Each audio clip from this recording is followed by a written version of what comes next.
우리에게 있는 대제사장은 우리 연약함을 동정하지 못하실 리가 아니요 모든 일에 우리와 똑같이 시험을 받으신 이로되 죄는 없으시니라.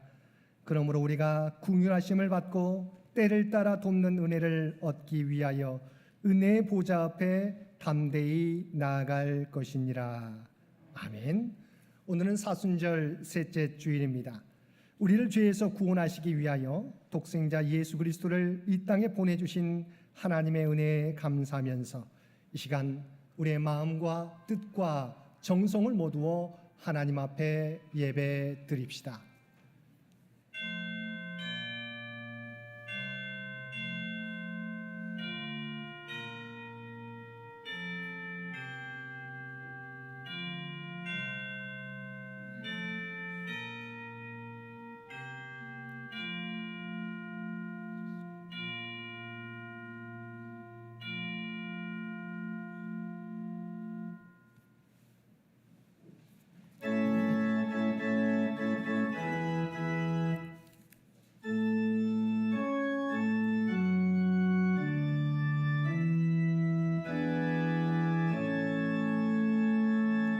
성부 성자와 성령 찬송과 영광 돌려보내세. 때초로 지금까지 또 영원 무궁토록 성삼위께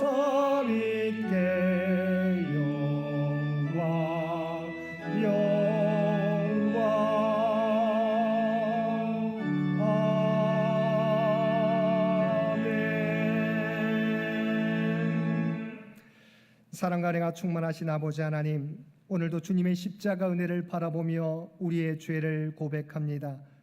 주님께서는 십자가의 그 큰 고통을 참으시며 우리를 용서해 주셨건만 저희들은 여전히 옛 본성을 따라 살아가고 있습니다. 주님께서는 너희 중에 큰 자는 섬기는 자가 되어야 한다고 말씀하셨는데 저희들은 여전히 섬기려 하기보다 섬김을 받으려고 애쓰고 있습니다. 너희는 먼저 그의 나라와 의를 구하라고 말씀하셨지만 하나님 나라와 주님의 몸된 교회보다는 나의 삶이 우선이었습니다. 스스로는 주님을 따르는 그리스도인이라고 자처하면서도 내가 짊어져야 될 십자가는 회피하며 살고 있습니다. 하나님께서는 성령님의 음성과 양심의 속삭임을 통해 우리가 해야 할 바를 계속해서 알려주시지만 우리는 애써 무시한 채 여전히 내 주장과 고집대로 살고 있습니다. 오 주여, 이러한 우리의 죄와 허물을 용서하여 주옵소서. 이제는 우리가 그리스도를 내 인생의 주인으로 모시면서 주님의 뜻대로 살아가는 저희들 되게 하여 주옵소서. 우리 주 예수님의 이름으로 이 고백의 기도를 드립니다. 아멘.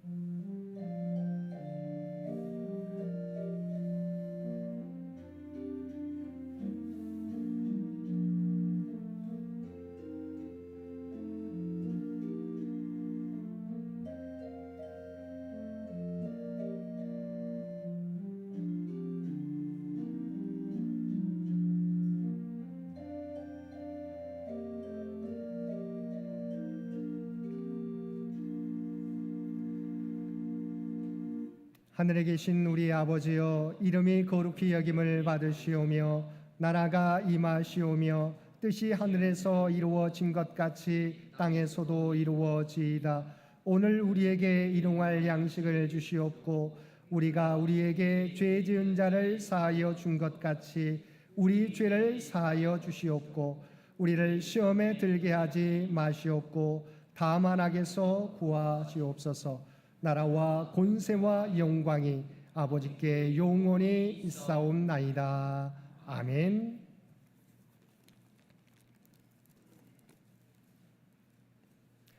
여호와여, 나의 영혼이 주를 우러러 보나이다.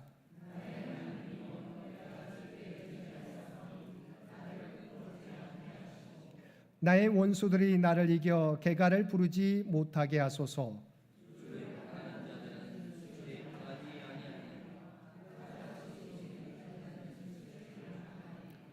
여호와여 주의 도를 내게 보이시고 주의 길을 내게 가르치소서.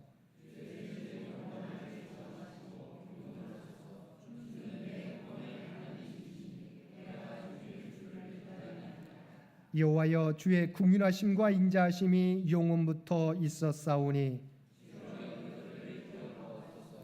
여호와여 내 젊은 시절의 죄와 허물을 기억하지 마시고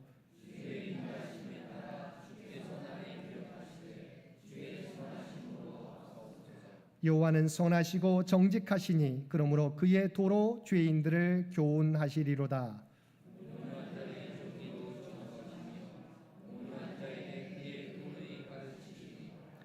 여호와의 모든 길은 그의 언약과 증거를 지키는 자에게 인자와 진리로다. 아멘.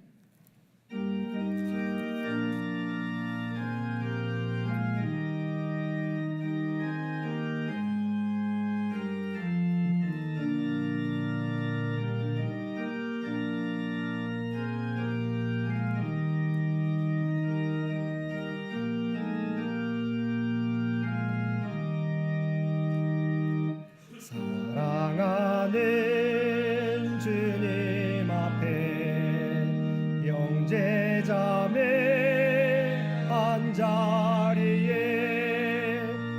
주신 은혜 생각하며 즐거운 찬송 부르네.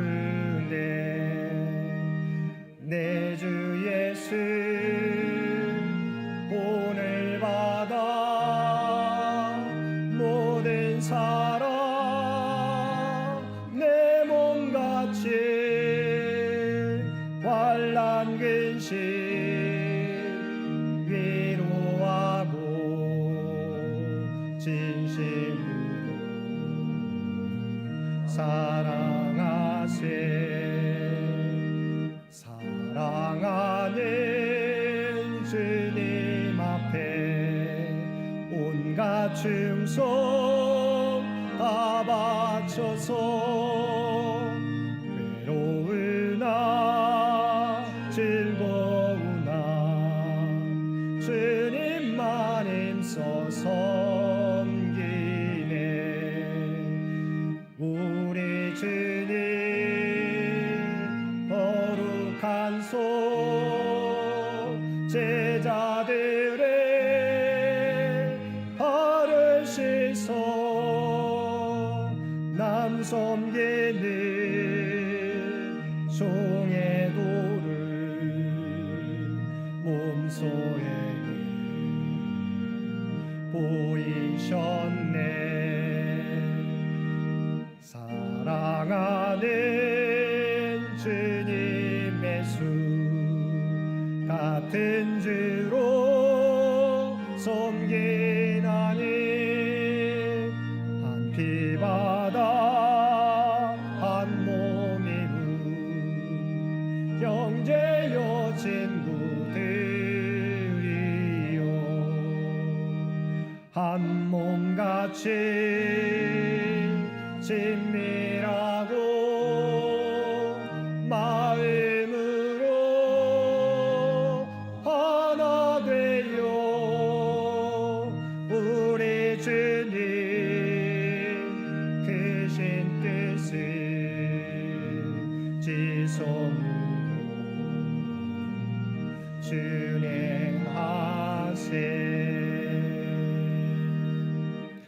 오늘은 사순절 셋째 주일이며 청년 주일입니다. 이 예배를 위해서 정홍기 장로님 기도 인도해 주시겠습니다.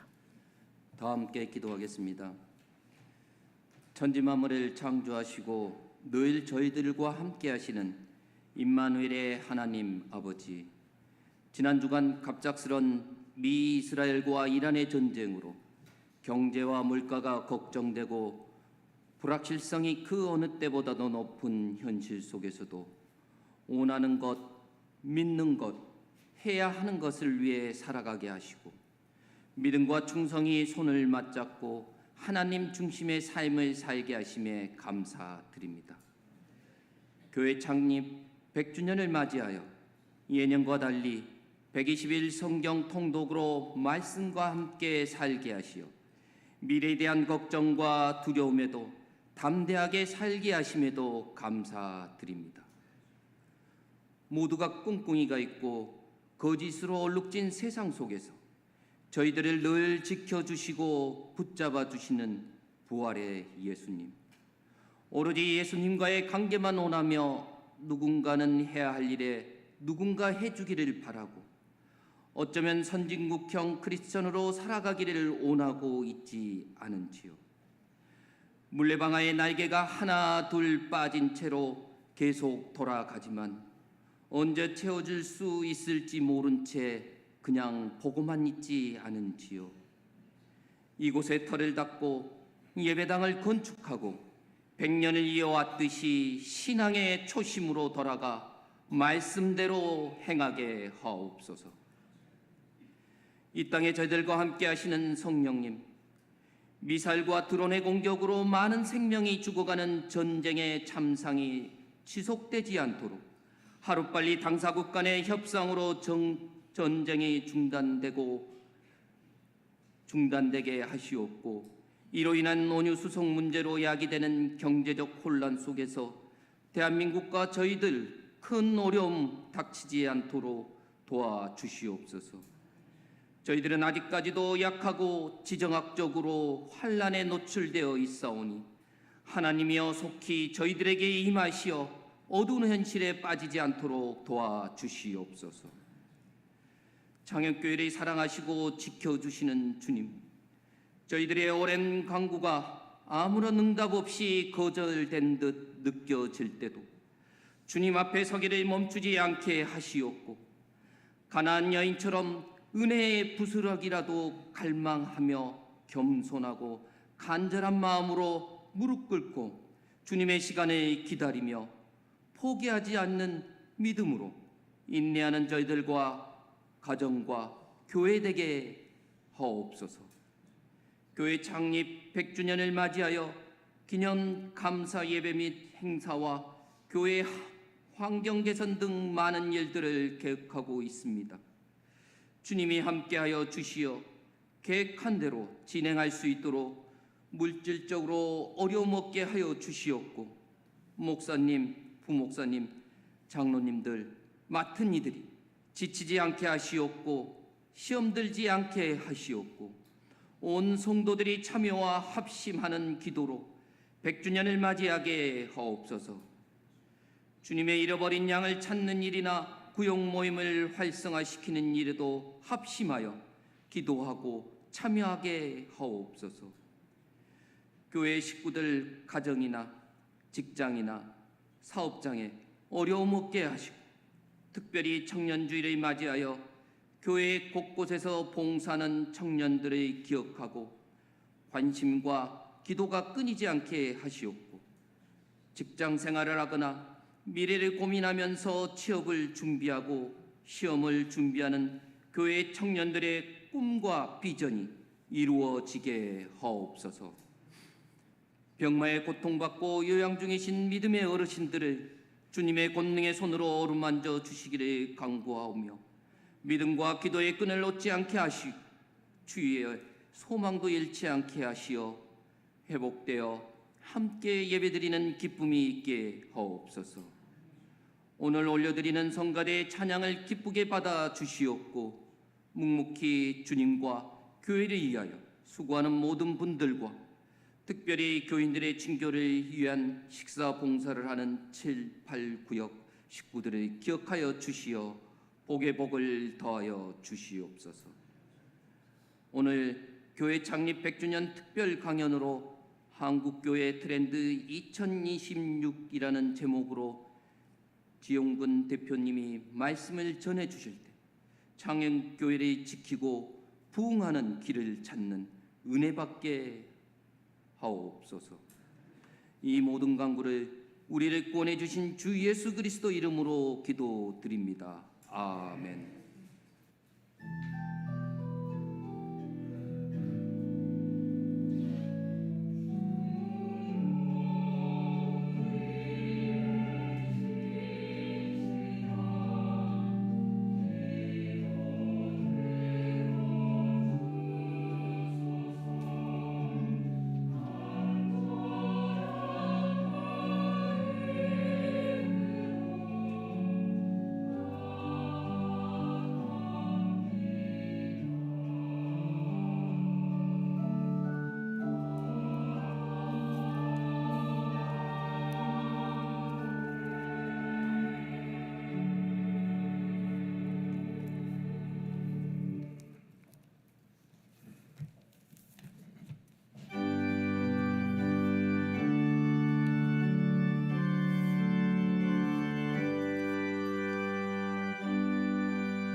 나의 생명 드리니 주여 받아주소서.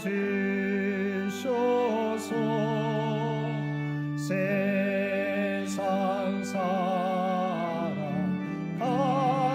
동안 찬송하게 하소서.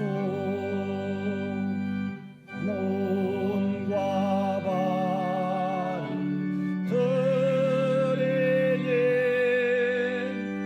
주여 받아주소서. 주의 이름 위하여 민첩하게 하소서. 나의 음성 들으니 주여 받아주소서. 주의 진리 말씀만 전파하게 하소서. 나의 구원 드리니 주여 받아주소서.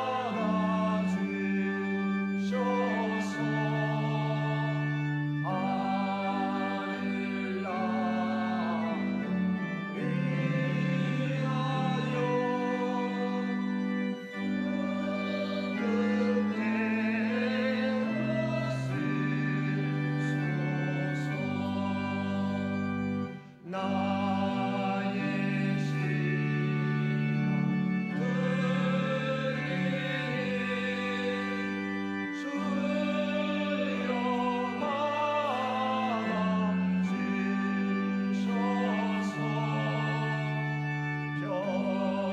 평생 또 주님의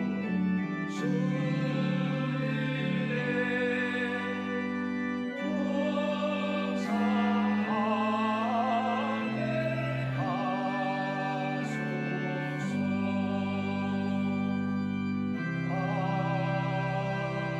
아멘. 사랑과 은혜가 충만하신 아버지 하나님, 우리에게 사순절 절기를 허락하여 주시어서 주님의 십자가 은혜를 기억하며 예배드릴 수 있도록 귀한 은총 베풀어 주심을 진심으로 감사드립니다. 우리의 믿음이 정체되는 믿음이 되지 않게 하여 주시고 주님의 삶과 주님의 십자가를 통하여 주님의 모습을 닮아가며 살아가는 우리 모두가 되게 하여 주옵소서. 오늘도 우리에게 베풀어 주신 하나님의 놀라운 은혜에 감사하여 받은 은혜 가운데 성별하여 우리의 마음을 담은 예물로 기도와 찬송으로 봉사와 헌신으로 우리의 구별된 삶으로 주 앞에 올려드리옵나니 주 앞에 드려진 이 모든 것을 기뻐 받아주시기 원합니다. 또한 드려진 모든 것들이 사용되어질 때 오직 하나님의 뜻과 영광만이 이 땅 위에 나타나게 하여 주시옵소서. 또한 주님을 나의 구주로 고백하며 주인으로 삼으며 믿음 생활하는 청년 가족들 머리 위에 하늘의 복과 땅의 기름진 것으로 채워 주시옵소서. 또한 이 나라와 이 민족을 기억하여 주시고 중동 전쟁으로 말미암아 물가가 어려움 당하지 않도록 우리 대한민국이 어려움 당하지 않도록 그래서 친히 지키시고 보호하여 주시옵소서. 올해로 교회 창립 100주년을 맞이하는 창현교회를 기억하여 주시고 하나님의 교회에 가신 뜻들을 이루고도 남음이 있는 창현재단이 되게 하여 주시옵소서. 다음 선교 100년을 준비하는데 부족함이 없게 하여 주옵소서. 특별히 육신의 연약함 가운데 있는 주의 백성들을 기억하여 주시고 그들이 연약하지만 그들의 믿음이 언제나 주님을 향하게 하여 주시옵소서. 그래 하나님의 놀라운 치유와 회복의 역사가 그들의 삶 가운데 날마다 나타나게 하여 주옵소서. 사랑하는 자녀손들을 기억하여 주시고 그들의 믿음이 약해지지 않고 주님과 동행하며 하나님이 주신 꿈과 비전을 준비해 가게 될 때 늘 임마누엘과 여호와 이레로 그들의 앞길을 주장하여 주옵소서. 주 앞에 드려지는 이 예배가, 주 앞에 드려지는 이 예물이 주님 기뻐 받으시는 거룩한 산제사와 산예물이 되기를 원하오며, 우리를 구원하여 주신 예수님의 이름으로 간절히 기도드리옵나이다. 아멘.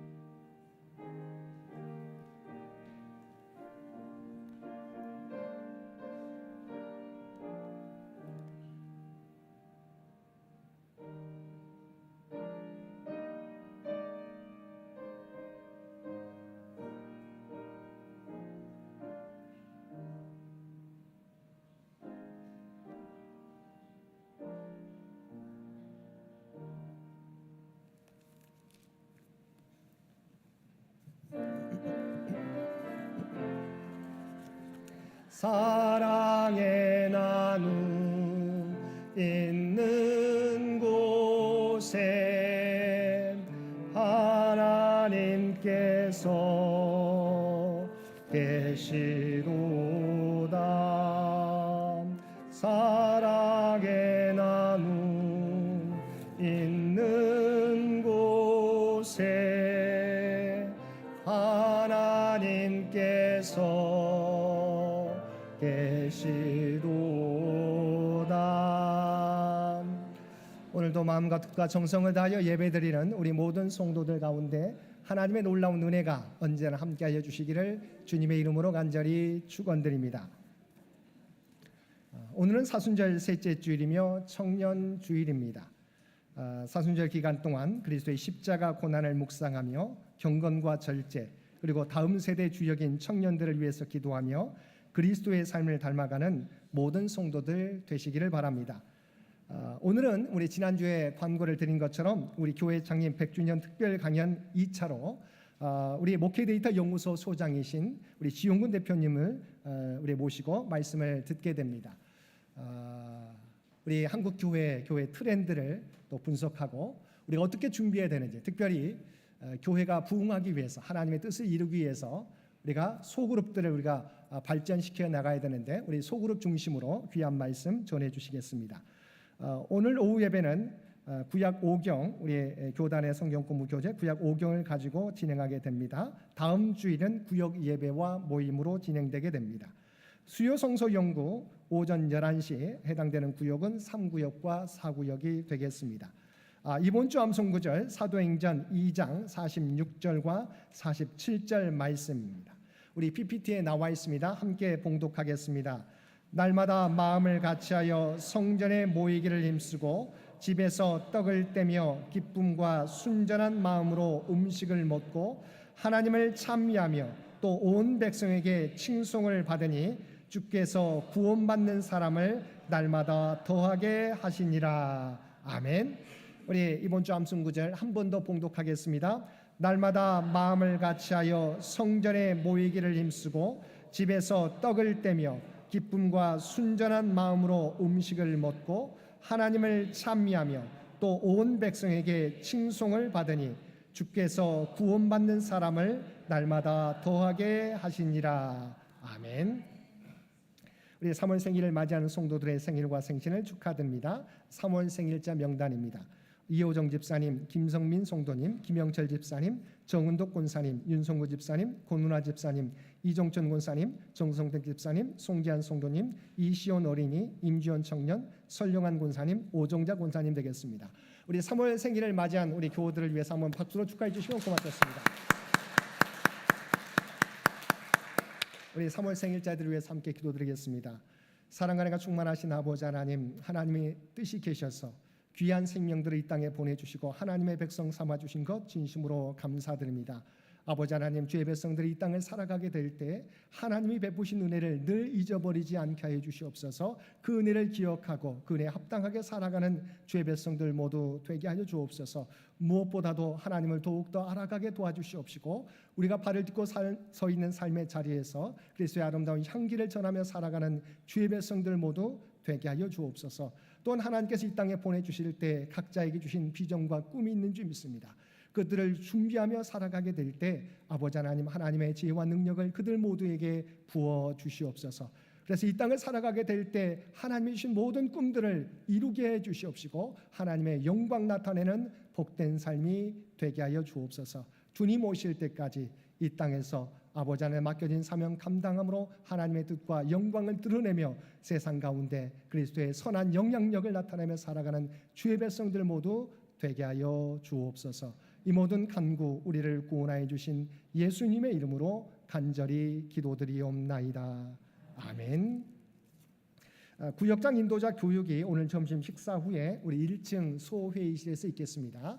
우리 구역장들께서는 우리 인도자들께서는 모두 참여해 주시기를 바랍니다. 우리 100주년 기념 특별 헌물 약정하실 교우들은 이선호 장로님께 알려주시기를 바랍니다. 우리 교회 창립 100주년 기념 120일 성경 통독을 계속해서 진행 중에 있습니다. 함께 참여해 주시기를 부탁을 드립니다. 특별히 오늘 예배에 오랫동안 못 나오셨는데 우리 이숙 권사님 오늘 예배 또 우리 참여해 주셨습니다. 우리 이숙 권사님 건강을 위해서 다시 한번 우리 박수로 격려해 주시면 고맙겠습니다. 감사드립니다. 또 지난번에 어머니 우리 장례 예식을 마치고 우리 손자 우리 이효진 청년은 왔는데 오늘 윤구미 집사님 오늘 예배에 우리 참석해 주셨습니다.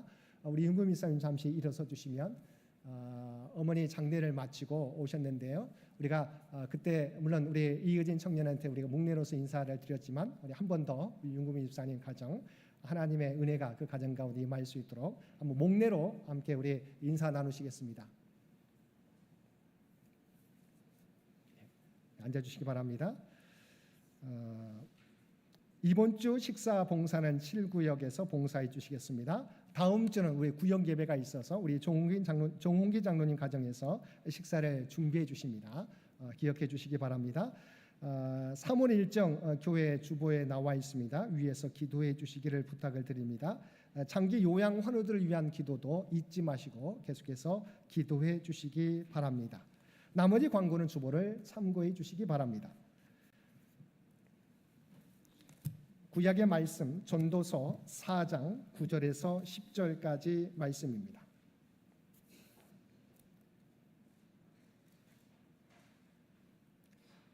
우리에게 주신 하나님의 말씀입니다. 두 사람이 한 사람보다 나음은 그들이 수고함으로 좋은 상을 얻을 것입니다. 혹시 그들이 넘어지면 하나가 그 동물을 붙들어 일으키려니와 홀로 있어 넘어지고 붙들어 일으킬 자가 없는 자에게는 화가 있으리라. 아멘. 신약의 말씀은 사도행전 2장 46절에서 47절 말씀입니다. 날마다 마음을 같이하여 성전에 모이기를 힘쓰고 집에서 떡을 떼며 기쁨과 순전한 마음으로 음식을 먹고 하나님을 찬미하며 또 온 백성에게 칭송을 받으니 주께서 구원받는 사람을 날마다 더하게 하시니라. 아멘. 아멘.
아멘.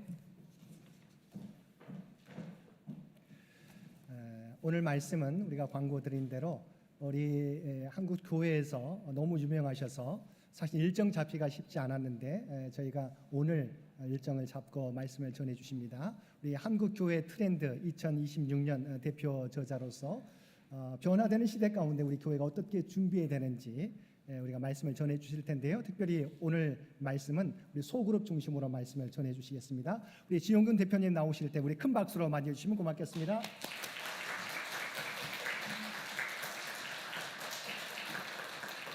네, 반갑습니다. 네, 저는 방금 소개하신 목회데이터 연구소를 운영하고 있는 지용근이라고 합니다. 네, 화면 띄워주시죠. 네, 그 다음 페이지요. 네, 저 연구소 잠깐 설명을 좀 드리면 이제 저희 연구소가 한국 교회에 별로 없는 기능이었어요. 그러니까 뭐냐면 제 직업은 조사 전문가입니다. 여론조사 전문가인데요. 그러니까 저는 어릴 때부터 교회 생활을 해서 교회의 통계 자료를 목회자들한테 제공해 주면 참 좋겠다. 왜냐하면 통계라는 거는 그 어느 시대에 딱 커팅해서 그 시대의 그 현상을 보는 거니까 그 통계라는 거는 시대의 흐름을 알 수 있는 유일한 방법 중에 하나거든요. 그래서 오늘 제가 쭉 말씀드리는 거는 그래프 중심으로 말씀드릴 거예요. 근데 이제 그래프를 보면서 지금 소그룹이 어떻게 움직이고 있고 그다음에 한국교회가 어떻게 움직이는지 그런 걸 좀 말씀드리려고 하는데요. 저희는 이제 주간 리포트라고 이제 매주마다 한국교회 목회자들하고 또 교회 리더십들한테 그 매주마다 보고서를 보내드리고 보고서를 보내드리고 있는데 이게 비영리 단체예요. 그래서 무료로 보내드리고 후원 받아서 이제 운영하고 있는데 근데 이제 통계 자료들이죠. 그거 지금 현재 한 매주마다 한 27,000명 정도 보내드리고 있습니다. 그런데 이제 그렇게 해서 이제 많이 알려진 단체인데요. 저 오른쪽에 이제 책 있잖아요. 저기 이제 한국교회 트렌드라는 책인데 2023부터 나왔어요. 오늘 저 책이 나오면서 이제 많이 알려지게 되네. 저 책이 지금 우리나라 기독교뿐 아니라 종교 서적 1위 책이 됐어요. 그래서 그 저 책을 보시고 내년도 정책 결정할 때 이제 반영하시고 뭐 이렇게 하고 있습니다. 하나만 더 말씀드리면 통계의 의미라고 할까요? 이런 게 잠깐 좀 설명을 드리면 그 우리나라 통계청에서 10년 전에 우리나라 국민들한테 이혼해도 된다를 물어보면 그렇다고 대답하는 우리나라 국민들이 한 45% 정도 돼요.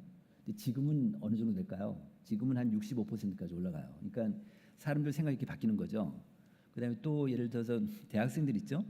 대학생 저희가 지금 대학생 의식 조사를 5년에 한 번씩 트래킹으로 계속 하고 있는데 10년 전에 우리나라 대학생들한테 학생은 동성애자입니까 물어보면 내가 그렇다는 사람들이 한 2%에서 3%쯤 돼요. 근데 지금은 12%까지 올라가고 있어요. 그러니까 그만큼 대학생들이 이제 환경이 바뀌는 거죠. 그리고 그 정도로 이제 그럼 이제 앞으로 어떻게 흘러가겠구나 이런 식으로 돼서 그럼 이제 통계 자료라는 거는 바로 나를 좀 객관화시킬 수 있다. 그러니까 교회가 지금 어떤 상태다. 그다음에 지금 교회가 오늘은 제가 주로 말씀드릴 게 이제 부흥하는 교회들.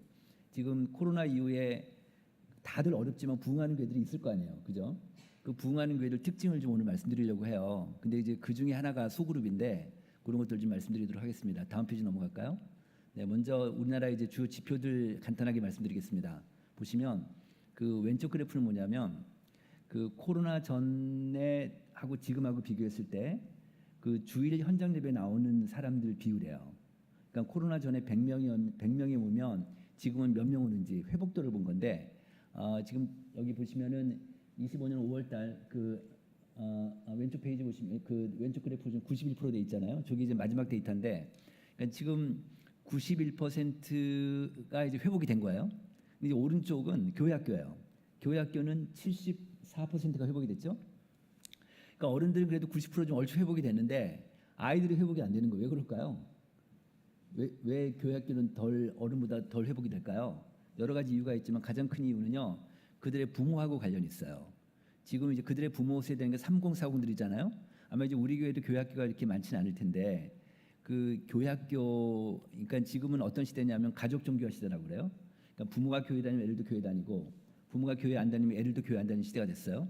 지금은 이제 교회 부모가 신앙이 좋으면 애들도 신앙이 좋고 부모가 신앙이 안 좋으면 아이들도 신앙이 안 좋은 그런 시대가 돼서 그러니까 지금 우리 교회 교회 학교가 있을 텐데 교회 학교 아이들 중에서 양 부모가 교회 안 다니는 아이들이 있을까요? 거의 없죠. 아마 거의 없을 거예요. 지금은 다 그렇게 연동되니까 저렇게 지금 코로나 이후에 어른들은 그래도 회복이 되는데 아이들이 회복이 안 되는 이유가 다시 얘기하면 그들의 부모가 교회를 떠나서 그런 거예요. 지금 저희가 조사를 해보면 이 교회학교 아이들의 부모 세대라는 게 결국 3040 세대들인데 이 3040 세대들이 지금 교회를 떠난 친구들이 한 30%가 좀 넘어요. 그러니까 부모가 교회를 떠나니까 아이들도 같이 교회를 안 나오게 되는 이런 현상이 벌어진다. 그래서 지금 이제 교회학교는요. 이 교회학교는 그 교회학교 사역을 할 때 가장 중요한 거는 교사가 아니라 부모예요. 그러니까 지금 이제 다음 세대 사역을 하잖아요. 다음 세대 교회학교 우리가 사역을 할 때 교회학교 아이들이 있고 그 사역 자체가 있고 부모들이 있다 그러면 어떤 게 더 선행 지표냐면 부모가 더 선행 지표예요. 지금은.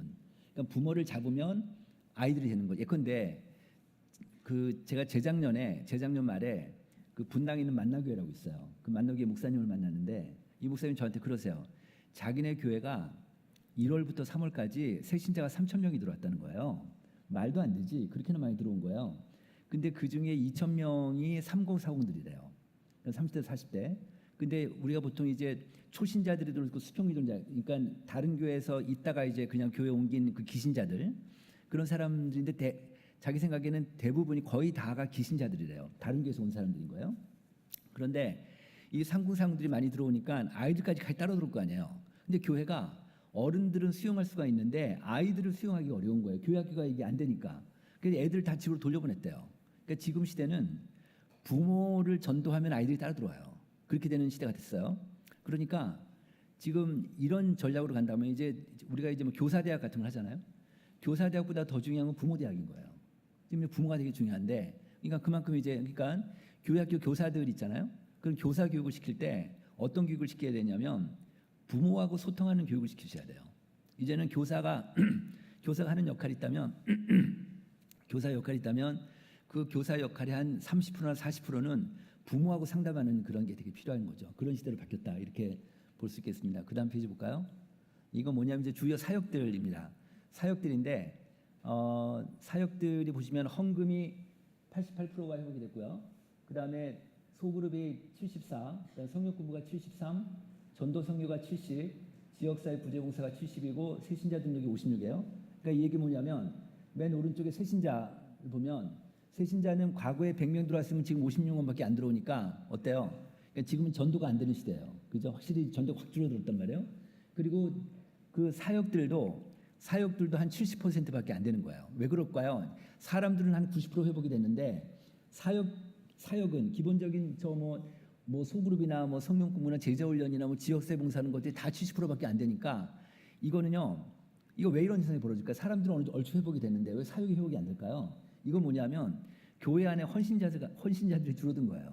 헌신자들이. 그러다 보니까 많은 교회들이 이제 예전에 코로나 전에는 교회 식당 봉사 같은 걸 했는데 지금 못 하는 교회가 많거든요. 그러니까 그만큼 뭐 이제 운동 경기로 축구 경기로만 예를 들면 축구장에 이제 선수들이 뛰는데 과거에는 선수들이 많이 지금은 그 선수들 그 플레이어들이 없고 다 관중석으로 올라와 버리는 그런 현상이 돼 있다. 이렇게 해서 지금 한국계가 그만큼 위기다 이렇게 볼 수 있겠죠. 네, 그다음 보겠습니다. 이건 뭐냐면 이건 이제 다시 보면 그 이제 그 오른쪽 위에 보시면은 91% 돼 있죠. 이게 뭐냐면 좀 전에 제가 말씀드린 전체 회복도가 91%인데 그런데 100% 미만은 그러니까 아직까지 회복되지 않은 교회가 61%예요. 그다음에 100% 얼추 회복된 교회가 31%고 그다음에 오히려 회복된 교회. 그러니까 오히려 지금 그 성장한 교회들이죠. 그러니까 이 와중에서도 그 부흥한 교회들, 성장한 교회들이 한 8%쯤 돼요. 그러니까 전국적으로 다 어려운 교회가 있는 게 아니라 어려운 교회도 있지만 그래도 부흥하는 교회들이 8%가 있는 거예요. 그러니까 그래서 지금은 우리 사회는 각자 도생 사회라고 그래요. 한국 사회는. 그러니까 아무도 안 도와준다. 그러니까 교회도 이제 아무도 안 도와준다. 이제 교회도 각자 도생이다. 되는 교회가 있고 안 되는 교회가 있다. 같은 동네에 있어도 되는 교회가 안 되는 교회가 있다. 그럼 우리 교회는 어떻게 되는 교회가 될 건가?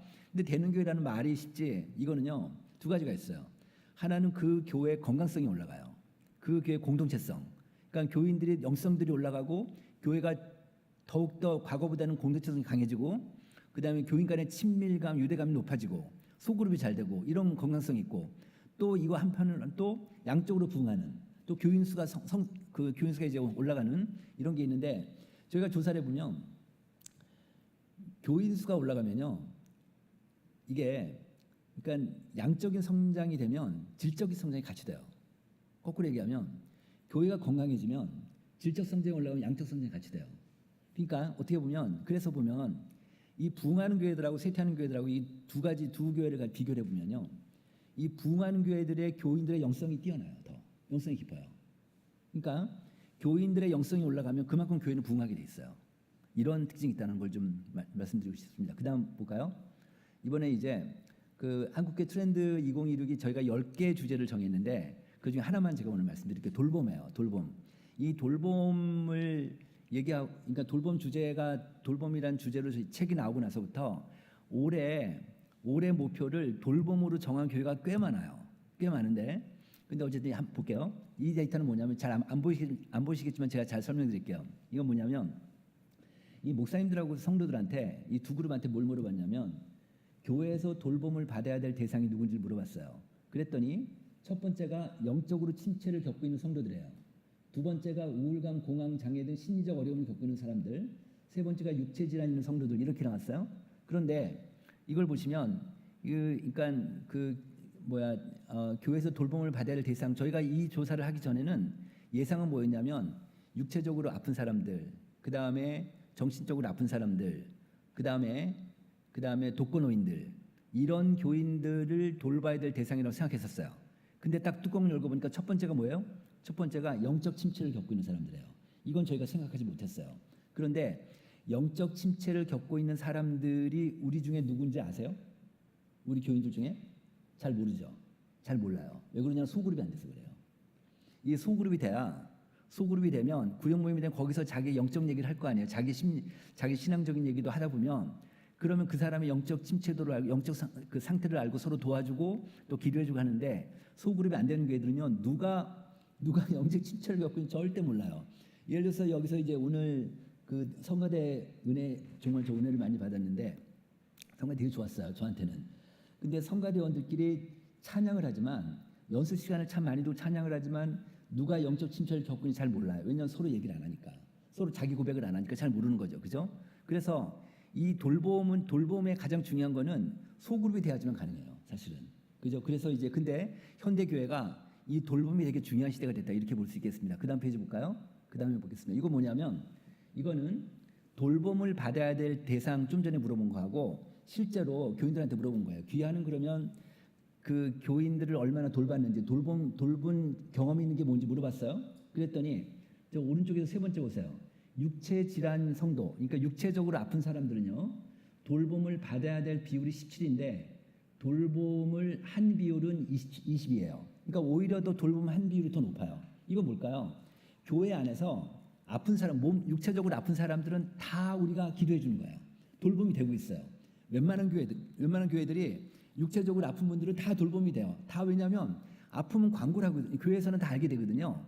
근데 이제 맨 왼쪽 보시면은 돌봄을 받아야 될 대상, 받아야 된다는 비율은 심리적 어려움을 겪고 있는 사람들은 40%인데 돌봄을 한 비율이 25%밖에 안 되니까 이게 제일 높아요. 그러니까 정신적으로 아픈 사람들은, 내가 우울증 걸렸어요. 지금 우리나라에서 정신질환자 중에 가장 많은 사람들이 우울증이거든요. 우울증 환자들이 지금 우리나라 전체 인구 중에서 한 100만 명이 넘어가고 있어요. 그렇게 많은데, 근데 주로 20대, 30대, 40대 여성들이 많죠. 그런데 이 우울증 우울증이나 불안증이나 강박증 이런 분들이 많은데 자기가 우울증에 걸렸다는 걸 교회 사람들한테 얘기해요, 안 해요? 잘 안 하게 되죠. 잘 안 하게 돼요. 왜 그러냐면, 왜 그럴까요? 그걸 감추게 돼요. 왜 그러냐면 저희가 조사를 해보면요, 일반 교인들이 만약에 교인 중에서 우울증이 걸린 사람들 어떻게 생각하냐고 물어보면요, 신앙이 없다고 생각해요. 신앙이 없고 신앙이 떨어져 있고 기도 안 한다고 생각해요. 그리고 믿음이 없어서 저런 병이 걸린다고 생각하는 사람들이 전체 교인 중에 한 25% 돼요. 그러니까 말을 못하는 거예요. 그러니까 이런 사람들은 말을 못하니까 교회에서 이런 사람들은 돌봄의 대상이다. 그 다음에 영적 침체를 겪고 있는 사람들, 그런 사람들은 결국은 어디서 돌볼 수 있냐면 결국은 소그룹에서밖에 없다는 거죠. 말하자면 그렇게 될 수 있다. 그러니까 지금 돌봄이 되면 교회 안에서의 공동체성이 확 올라오게 돼요. 한 번은 포항에 있는 교회인데요. 이 교회가 그 목사님이 어느 날 이 우리나라 한국 교인들 중에서 나는 교회 생활하면서 외롭다라는 사람들이 있겠죠. 교회 생활하면서 외롭다는 사람들이 전체 36%쯤 돼요. 그러니까 3명 중에 1명 정도가 좀 넘죠. 이게 외롭다는 사람들인데, 그래서 이 목사님이 우리 교회가 돌봄을 하고 싶은 거예요, 목사님. 그래가지고 설교 시간에 뭐라고 그랬냐면 우리 교회는 아무도 혼자 울지 않는 교회로 만들고 싶다고 그랬어요. 아무도 혼자 울지 않는 교회를 만들고 싶다고 그랬어요. 그러니까 이 카피가 너무 예쁘잖아요. 이게 교인들한테 꽂힌 거예요. 꽂혀가지고 그래서 이제 그 다음 주부터 장로님들이 주일 그 대예배 때 기도를 하시는데 우리 교회를 아무도 혼자 울지 않는 교회로 만들어 달라고 기도하기 시작하는 거예요. 그래가지고 이게 교인들한테 푹 퍼진 거예요. 그래서 이제 이게 이 교회 모토가 되고 표어가 되고 그리고 막 플랜카드 붙이고 해가지고 이 교회는요 돌봄이 굉장히 강해진 교회가 된 거예요. 그러면서 급기야는 이 교회는 돌봄 사역자를 양육하는 스쿨이 생겼어요. 이 교회 안에. 이러면서 교인들이 몰려들어가지고요. 이 교회가 지금 포항에서 제일 큰 교회가 됐어요. 예전에 안 그랬는데 이 돌봄 하나로 이런 게 되는 거예요. 그러니까 그만큼 이 교회 안에서 특히 이제 우리 교회 같으면은 다른 교회보다는 고령층들이 많으세요. 노인분들이 많으신데 이런 특히 노인들이요. 그 젊은 사람들하고 비교해 보면 우리가 보통 이제 사회적 고립도라고 얘기를 해요. 나 스스로 고립돼 있다. 나 스스로 고립돼 있다는 사람들이 한국인이 32%예요. OECD 국가에서 압도적으로 높거든요. 우리가 제일 높아요. 사회적 고립도가 내 스스로 사회적으로 고립돼 있다는 사람들이. 근데 노인들은 42%까지 올라가요.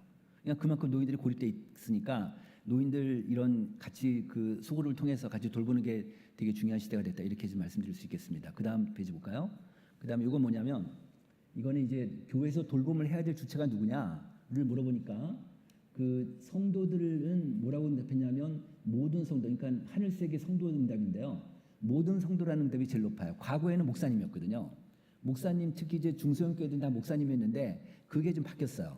이제는 모든 성도가 서로 성도가 이제 돌봄의 주체가 돼야 된다. 그런 인식이 있는 거예요. 그러니까 우리가 같이 서로 돌봐야 되고 근데 이제 목사님 혼자 근데 과거에는 목사님이 돌본다고 하는 건 어떤 뜻일까요? 목사님이 이제 뭐 상담도 하고 또 얘기 듣고 말씀 한 구절 읽고 또 코멘트 해주고 기도해주고 이런 게 말하면 돌봄이었다면 이거는 그야말로 시혜적인 수직적인 돌봄이었다면 이제는 그런 돌봄 시대가 아니다. 교인들 간에 서로 간에 정서적 돌봄이 되게 중요하다. 이렇게 볼 수 있다는 거죠. 이런 것들을 잘 하면 좋겠는데 근데 지금 교인들이 한국 교인들이 이제 모든 성도가 서로 간에 돌보는 게 되게 중요하다는 생각이 드는 거고요. 네, 그다음 페이지 볼까요? 이건 뭐냐면 성도들한테 물어봤어요. 저 위에 그래프를 보면 성도들한테 귀하가 다니는 교회의 성도들을 돌볼 준비가 돼 있으니까 물어봤어요. 그랬더니 무려 47%가 돼 있다는 거예요. 저도 깜짝 놀랐어요. 이 데이터를 보고. 아니 세상에 교인들이 다른 교인들을 돌볼 준비가 돼 있다는 비율이 47%나 되는 거예요. 그 다음 페이지 볼까요? 한 2명 중에 1명이 되는데 이게 뭐냐면 이 돌봄자의 역할을 보니까 돌봄자의 역할을 물어보니까 어려움을 함께하는 동행자, 그 다음에 위로자, 위로해주고 그 다음에 함께 같이 있어주고 같이 걸어줘가는 누구나 할 수 있잖아요. 그러니까 교인들이 2명 중에 1명이 자기 돌볼 수 있다는 거예요. 근데 왜 한국교회가 돌봄이 안 될까요? 그런 플랫폼을 교회 리더들이 못 만들어주는 것뿐이에요. 그게 대표적인 게 소그룹이에요. 그죠? 그렇게 보시면 될 것 같습니다. 그 다음 또 볼까요? 이번에는 이제 저희가 이제 작년에 부흥하는 교회하고 쇠퇴하는 교회 책을 냈어요. 이 책 제가 이제 아까 말씀드린 제가 이제 교회를 많이 가보다 보니까 뭐 어떤 교회 목사님 우리 교회가 뭐 코로나 이후로 성장했다는 교회들이 막 부흥했다는 교회들이 있는 거예요. 근데 제가 가만히 그 목사님들의 얘기를 들어보니까 이 부흥하는 교회의 특징들이 있어요. 이 보통 이 부흥하지 못하는 교회들과 달리 이 부흥하는 교회의 특징들이 있는데 이거를 정량화시켜서 객관화시켜서 통계적으로 발표하면 좋겠다는 생각이 든 거예요. 그래서 저희가 조사를 어떻게 했냐면 지난 5년 사이에 교인 수가 줄어들고 앞으로 5년 뒤에도 지금보다 더 교인 수가 줄어들 거라고 예상하는 전국의 담임 목사님 160명을 찾았어요. 그 다음에 지난 5년 사이에 교인 수가 늘고 앞으로 5년 뒤에도 지금보다 더 교인 수가 늘 거라고 예상하는 전국의 담임 목사님 160명을 찾았어요. 이 두 그룹을 갖고 여기에 해당되는 교인들, 성도들 각각 500명씩 샘플링을 해가지고 총 1,320명을 갖고 조사를 했어요. 조사해서 조사 결과를 제가 딱 받아봤는데 조사 결과 보고서를 보니까 같은 한국 땅에 살고 있는 사람들이 맞나 싶을 정도 완전히 다른 세계 사람들인 거예요. 정말 달랐어요. 정말 달랐는데 오늘 이제 그 말씀 드릴게요. 그러면서 이제 그 특징들을 좀 몇 가지 얘기하겠습니다. 그다음 볼까요? 여기를 보시면 이걸 보면 그 부흥하는 교회하고 쇠퇴하는 교회하고 이 죽어가는 교회들하고 교인들 연령별 분포가 달라요. 교인들 그 연령 비중이 다른데 한번 볼까요? 위에 그래프는 부흥하는 교회들은요. 지금 이게 그 그래프가 잘 안 나왔는데 맨 오른쪽에 25%가 있죠. 이게 지금 65세 이상 시니어 교인들이에요. 65세 이상 노인들, 65세 이상 노인 교인들이 부흥하는 교회는 25%예요. 25%인데 그런데 쇠퇴하는 교회들은 46%예요. 그러니까 노인들이 거의 2배 가까이가 쇠퇴하는 교회도 더 많은 거예요. 그러니까 이 죽어가는 교회들의 가장 큰 특징이 뭐냐면 노인들이 많으세요. 노인들이 많으세요. 그리고 또 왼쪽 보시면 맨 왼쪽 보시면 그 부흥하는 교회는 19%가 교회학교 아이들이에요. 그 다음에 쇠퇴하는 교회는 11%가 교회학교 아이들인데 그만큼 이제 그 교회학교들이 많다는 얘기는 뭐예요? 지금 아까 제가 말씀드린 대로 이 가족 종교화 시대니까 교회학교 아이들이 많다는 얘기는 그들의 부모가 많다는 거죠. 소위 얘기해서 교회 안에 3040 세대들이 많다는 거예요. 그다음 페이지 볼까요? 그다음 이건 뭐냐면 맨 아래 보세요. 창영교회가 목사님이 저한테 주신 연령별 분포를 지금 출석 교인들 보니까 창영교회가 그 65세 이상 노인분들이 출석 교인 42%예요. 그러니까 거의 쇠퇴하는 교회에 맞먹는 그런 교회인 거죠. 자, 그러면 우리 교회는요. 가장 첫 번째 전략은 뭐냐면 뭘까요? 젊은 사람들 키워야 돼요. 그죠? 그러니까 우리 교회 첫 번째는 아니 노인분들 교회 나가라고 하실 수는 없으니까 우리 교회 첫 번째 과제는 뭐예요? 3040들을 키우셔야 돼요. 이건 절대적인 과제예요.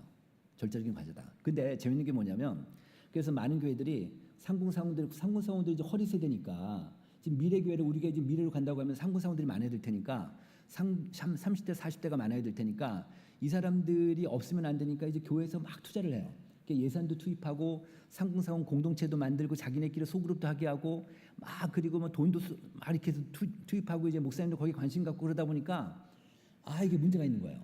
3040 사역을 잘하는 교회들 문제가 뭐냐면 노인들이 삐지세요. 노인들이 야 우린 뒷방 늙은이냐 우린 평생 동안 헌신했는데 우린 교회 헌금도 많이 냈는데 우리는 뭐고 다 쟤네들만 이렇게 키우려고 하느냐 요런 생각을 갖고 계시거든요. 요거를 약간 내려놓고 그들을 어쨌든 양보하시고 배려하시고 해서 교회 안에 3040 세대들을 집중적으로 키울 수 있도록 하시는 게 되게 좋아요. 그런데 지금 한국에 두 가지 현상인데 어떤 현상이 있냐면 이 3040들이 없어서 3040들을 만들어 놓고 공동체를 만들어서 그게 몇 커플이 되든 이 부부가 몇 집이 되든 간에 그들을 모아놓고 계속해서 성경 공부시키고 제자 훈련시키고 소그룹 하게 하고 그다음에 먹을 거 사주고 그다음에 야외에도 보내고 막 이렇게 하면 이게 커져요. 상무사원들은 공동체를 만들어 놓으면 커져요. 자기네끼리 잘 되니까 자기 주변에 있는 사람들 데리고 들어와요. 이런 특징이 있어요. 그런데 상공사원에서 별로 관심 없는 교회들 있죠. 상공사원들이 있긴 있어요. 있는데 관심 없는 교회들은 어떨까요? 있는 상공사원 먼저 뺏겨요. 이런 현상이 나타난다.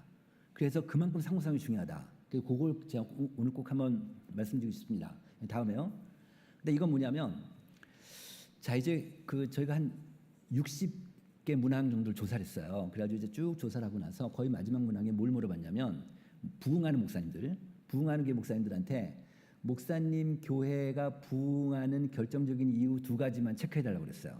그랬더니 첫 번째가 예배와 설교였어요. 두 번째가 뭐였냐면 교인 간의 친밀한 교제와 공동체 의식이었어요. 세 번째가 소그룹이었어요. 이 부흥하는 교회들 이유예요. 그런데 이 두 번째하고 세 번째가 비슷해요. 뭐냐면 두 번째는 이 공동체성이잖아요. 이 공동체 의식인데 이 그런 공동체 의식이 뭘까? 공동체성이라는 게 뭘까를 저희가 측정을 해보면 주로 세 가지가 있어요. 공동체성이라는 건 첫 번째는 뭐냐면 예배예요. 예배가 굉장히 뜨겁고 열정이 있고 예배에 대해 깨달음이 있고 사람이 바뀌고 예배 때 은혜가 높으면 감동이 있고 그러면 그 교회 공동체성이 탁 올라가요. 그런 특징이 있어요. 두 번째 뭐냐면 두 번째는 사역이 교인들 1인 1사역 이런 말 들어보셨어요? 1인 1사역 모든 교인들 사역 하나 하는 거예요. 모든 교인들. 근데 웬만한 교회들은 이 중심되는 아마 성가대원들이 제일 중심적인 그 인력일 텐데 이런 분들은 2개, 3개, 4개, 5개 하잖아요.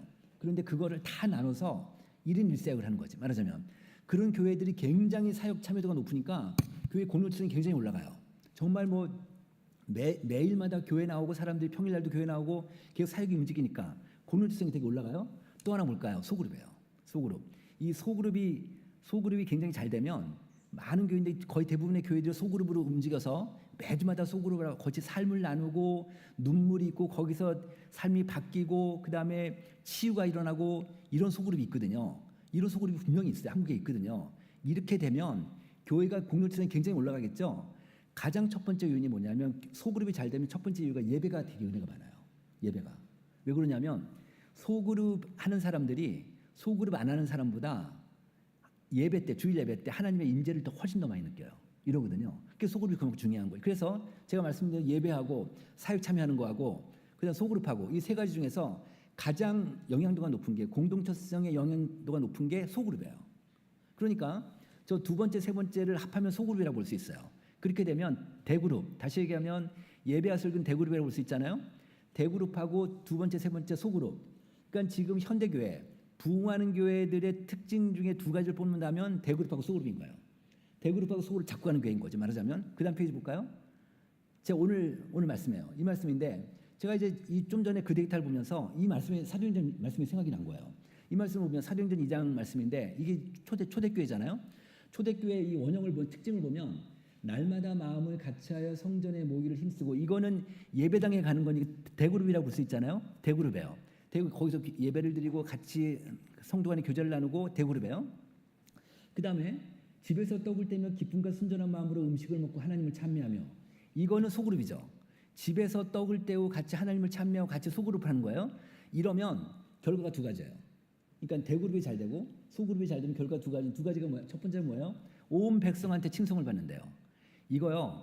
우리가 이 말씀을 믿는다면 이렇게 되는 거예요.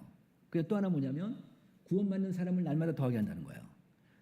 자, 그 분당에 지구촌교회라고 있어요. 이 분당의 지구촌교회가 지금 매주마다 소그룹이 3,000개가 움직이는 교회가 있어요. 그 정도로 소그룹을 잘하는 교회인데 이 교회는 지금 우리나라 교회는 두 가지로 나눠져요. 하나는 소그룹이 있는 교회, 하나는 소그룹의 교회. 그러니까 소그룹이 있는 교회는 많은 교회 프로그램 중에 하나가 소그룹이에요. 근데 소그룹의 교회는 소위 처치 오브 스몰 그룹이죠. 이 소그룹의 교회는 모든 교회 시스템, 모든 메커니즘이 소그룹 중심으로 되어 있는 교회예요. 그러니까 지구촌교회는 그런 교회죠. 이 교회가 코로나 때 코로나 헌금을 받았어요. 한 달에 한 번씩. 워낙 교인들이 많으니까 한 번에 1억, 2억씩 나왔어요. 이거를요 무차별적으로 그때 그 교회 주변의 분당 지역에 있는 자영업자한테 무차별적으로 돈을 줘버렸어요. 이 교회가 1억, 2억을 그냥 줘버렸어요.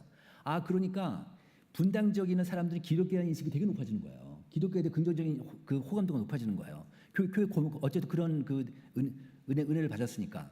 또 하나는 뭐냐면 이 소그룹이 잘 되면요. 그 안에서 치유가 일어나면 그 안에서 삶을 나누게 되면 그러면 알아서 전도해요. 알아서. 그래서 목사님이 전도 안 하시더라도 목사님이 노방전도 안 하시더라도 소그룹에서 알아서 사람들이 와요. 알아서 와요. 이런 현상들이 벌어집니다. 그러니까 지금 현대 이런 2026년대도 이런 말씀이 이루어지는 거예요. 네, 그렇게 되고 있다. 이렇게 볼 수 있고요.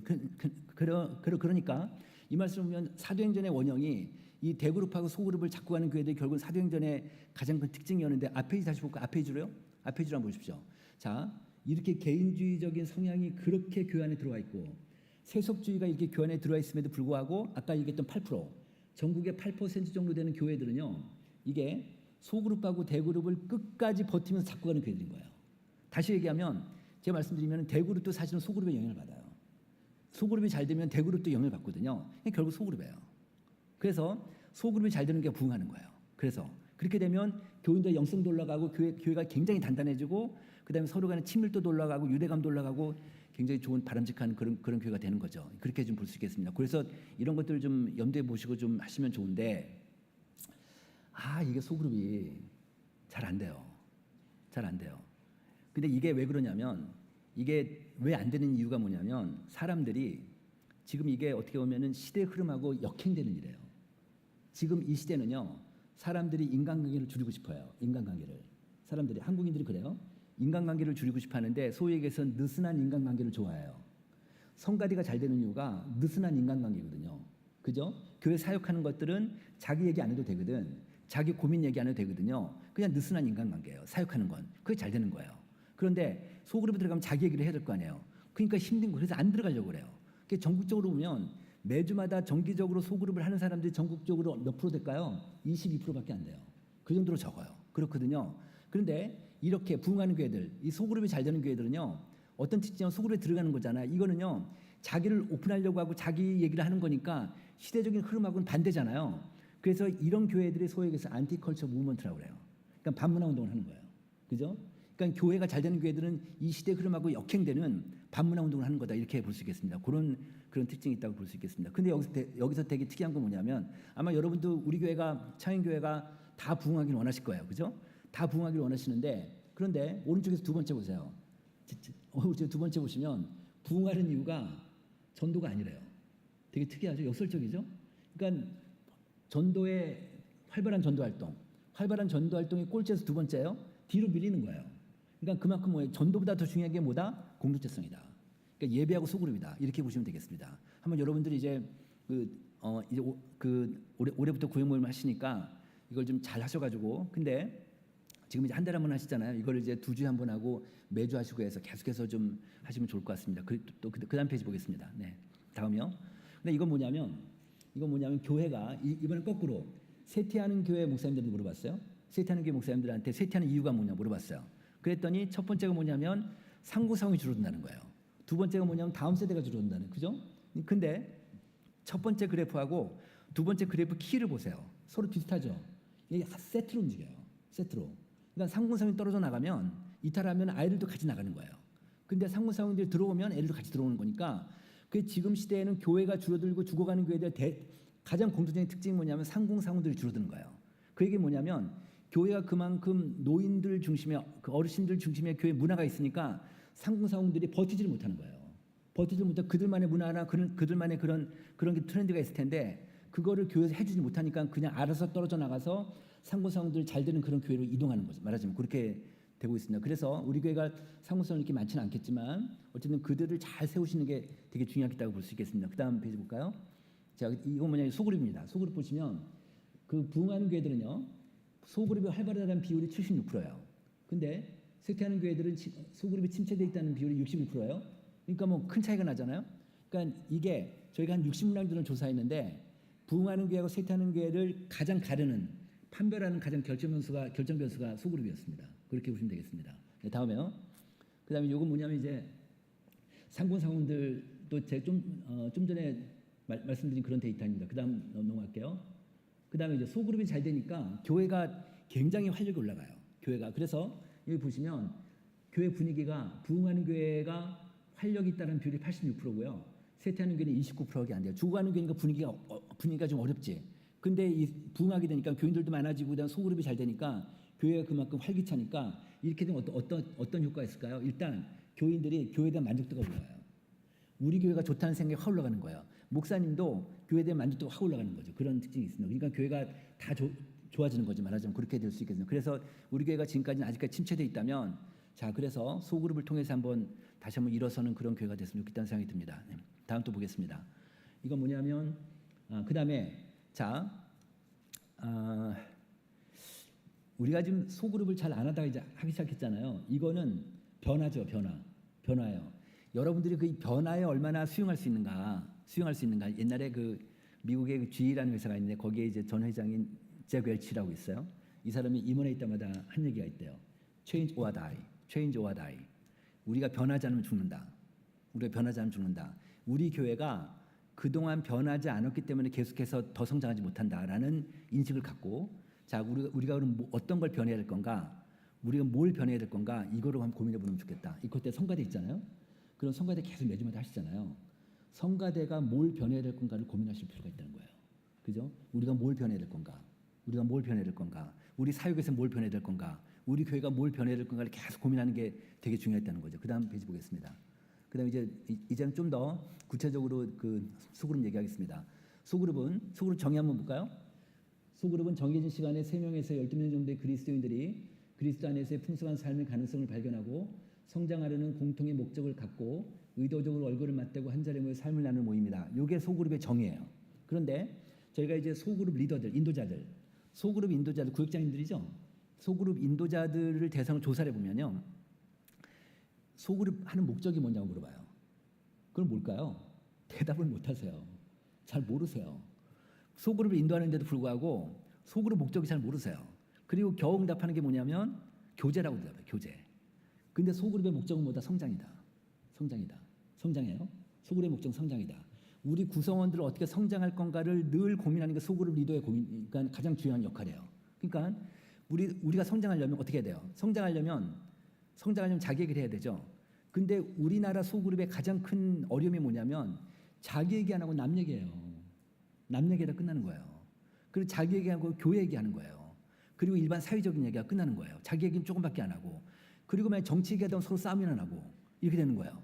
그래서 이 소그룹은 절대적으로 자기 얘기하는 게 중요해요. 그래야 자기 성장이 되니까. 근데 어떤 사람 내가 내 삶을 얘기하는데 1에서 10이 있다고 합시다. 그러면 얼마나 얘기할까요? 소그룹 하는데 한 2나 3 얘기할까요? 4, 5 얘기할까요? 6으로 넘어가기 쉽지 않죠. 그죠? 그럼 보세요. 자, 그런데 제가 예를 하나 드릴게요. 자기 얘기를 많이 못하는 이유 중에 하나가 뭐냐면 비밀이 지켜지지 않을 거라는 걱정이 있어서 그래요. 비밀이 지켜지지 않을 거라는 걱정이 있어서. 왜냐하면 내 교회, 우리가 보통 교회 속담이 뭐 있습니까? 교회는 비밀이 없다고 그러잖아요. 교회는 비밀이 없어요. 그죠? 그 교회는 진짜 비밀이 없는데 소그룹에서 비밀을 지킬 수 있는 거 되게 중요한데 이거를 못 지키게 되면 그냥 끝나는 거예요. 그러니까 그런 자기 얘기를 못 하게 되는 거죠. 그냥 일반적인 얘기밖에 못 하는 거죠. 예를 들어서 보세요.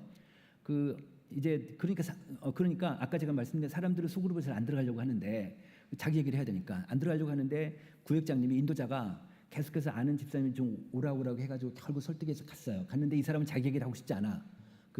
여 집사님이었는데 얘기하고 싶지 않아. 근데 이제 소그룹 가서 얘기하다 보니까 자기 얘기를 하고 있는 사람들이 그러니까 이 사람도 자기 얘기를 한 거예요. 자기가 우울증 걸렸다고 얘기를 했어요. 제가 좀 우울증 걸렸다고 얘기를 하니까 다들 그 멤버들이 놀랬지. 그래가지고 이제 그러냐고 또 자기 얘기도 하고 또 뭐 조언도 해주고 또 좋은 병원도 소개시켜주고 막 이렇게 한 거예요. 그 소그룹이 기도도 해주고 되게 좋았어요. 좋았는데 몇 주일 있다가 다른 교인 중에 한 사람이 자기한테 오더니 저 집사님 우울증 걸렸다며 이렇게 얘기한 거예요. 이러면 어떻게 돼요? 이러면 다 망가지는 거예요. 이러면은 그 다음부터 이 집사님은 입을 다물게 되겠죠. 입을 닫고 그 소그룹도 안 나갈 수 있겠고 교회를 떠난 사람도 많아요. 이것 때문에. 그죠? 그래서 비밀 지키는 게 되게 어렵다. 이것만 지켜주면 돼요. 이것만. 그러니까 예를 들어서 온 교회가 정말 소그룹 잘 하신다 그러면 시작하실 때 가이드라인을 읽으셔야 돼요. 가이드라인을 여기서 다른 사람 비방하지 않기, 다른 사람 부정적으로 평가하지 않기, 교회 얘기 안 하기, 오로지 자기 얘기하기를 아예 이걸 써가지고 읽으시면 돼요. 처음부터 시작하면 읽고 또 목사님도 계속 설교하시면서 또 강조하시고 하는 게 되게 중요하겠다. 그래서 이런 것들이 가장 지켜주면 되는데 지금 우리 소그룹을 지금 뭐 1월부터 하셨는데 한 몇 시간, 1시간 하시나요? 2시간 하시나요? 어느 정도 하세요? 1시간? 우리나라 평균이 50분 합니다. 50분. 평균 50분 하는데요. 이 50분을 하는데 8명이 한다고 할게요. 한 팀에 8명이에요. 그럼 8명이서 50분을 한 1시간 한다고 할게요. 1시간이면 한 사람당 몇 분 정도 얘기하나요? 한 7분 정도 얘기하겠죠. 7분 정도. 그럼 자기 얘기를 하는데 7분 갖고 돼요? 안 될 거 아니에요. 절대 안 되지. 그러니까 예컨대 어떤 그 아이 엄마가 오셔가지고 자기 아들이 마약한다는 얘기를 했어요. 자기 아들이 마약한 너무나 힘드니까 거기서 이제 그 교인들한테 얘기할 수는 없고 일반 사람들 얘기할 수 없고 그 속으로 와서 얘기를 한 거예요. 자기 아이들 그러니까 자기 얘기를 다 하고 자기 마음에 힘든 거 얘기하고 아들 성장 과정도 얘기하고 아들이 어떻게 마약했는지 얘기하고 이걸 어떻게 할지 모르겠다고 고민을 다 털어놓으면 이거 6분 7분 갖고 되겠습니까? 안 될 거 아니에요. 한 뭐 20분 30분 아무리 그래도 걸릴 거 아니에요. 그런데 우리 속으로는 50분짜리예요. 자기가 혼자 다 얘기하면 다른 사람 얘기할 시간을 뺏는 거지. 그래서 못 하는 거예요.